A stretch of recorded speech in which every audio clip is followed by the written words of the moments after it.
All right, today we have a 2012 Honda Accord, and this is the 2.4 cylinder.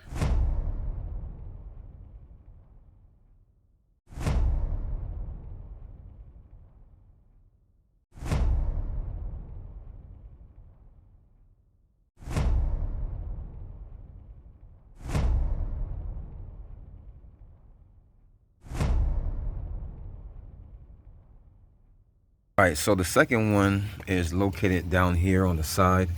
In order to reach it, it's best to remove this tire here. And then again, this is on the passenger side. And you can see it right there, clear as day, and the harness plug for it there. So once you get that harness plug off right there, you just squeeze that tab and release it. So before cutting this, remember to disconnect the negative battery terminal. That should already be disconnected anyways. So I'm gonna go ahead and cut this wire here and then put a regular 7/8 socket over the part. Then we can get our O2 sensor socket on here and turn that out. So I'm gonna go ahead and get this harness plug off now. All right, so now that plug is off, I'm going to use my O2 sensor socket. So I have this O2 sensor socket here I'm going to use. It has an opening on the side meant for feeding the wire through. And if this isn't getting it off for you, let's say it's slipping because it's too loose in here, you can always cut the old wire from the old part and use a 7/8 regular deep socket, and it will hold it a whole lot better. But remember, once you cut that wire, there's no going back.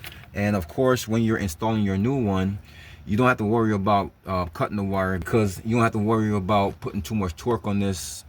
So the regular O2 sensor socket should get the new part in. So let's go ahead and get this socket on here now. All right, so I have that socket on there now. So I'm gonna just turn counterclockwise.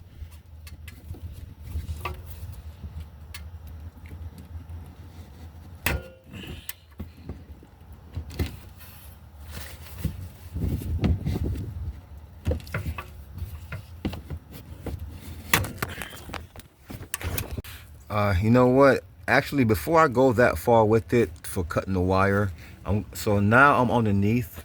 I'm gonna try to use a regular 22mm wrench and get that on there, and hopefully that can get the job done. I think it turned. Yeah, it turned. So the wrench, the 22mm wrench from underneath, got it to turn. Yep, see, it's turning right there. So this got it to turn, even though this didn't. So when I used this, it kept jumping, and like because of this opening here, it basically expands, and then it'll jump on the bolt instead of gripping it all the way and turning it. So this didn't work for the one underneath. This worked for the upstream, but it did not work for the downstream. So for the downstream, I had to use the wrench, and the wrench came in the clutch. I can go back up there and actually use this now to finish getting it out that it's loose. So this is the old one next to its replacement. So even though the sleeve is a different color, it's still the same exact part. So this is the new part compared to the part that we just got out. All right, so I'm getting ready to put the number 2 downstream sensor in now. Remember, we got it from down here. So I don't have to go from the bottom to put this in. I only have to go to the bottom to use the wrench because it was hard to get out.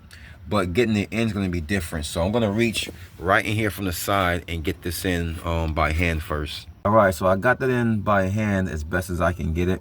So now I can get to use my O2 sensor socket now and reach in there. All right, so I have my ratchet. All right, so I have my ratchet and socket on here. So I'm going to go ahead and start tightening this O2 sensor down now. All right, so that is nice and tight. So let me get my plug, and I'm going to plug this right back in right here.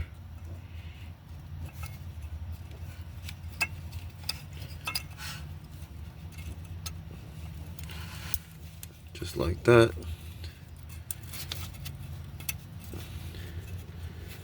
So with that, my number 2 downstream O2 sensor is now changed. All right, let's get this tire back on here.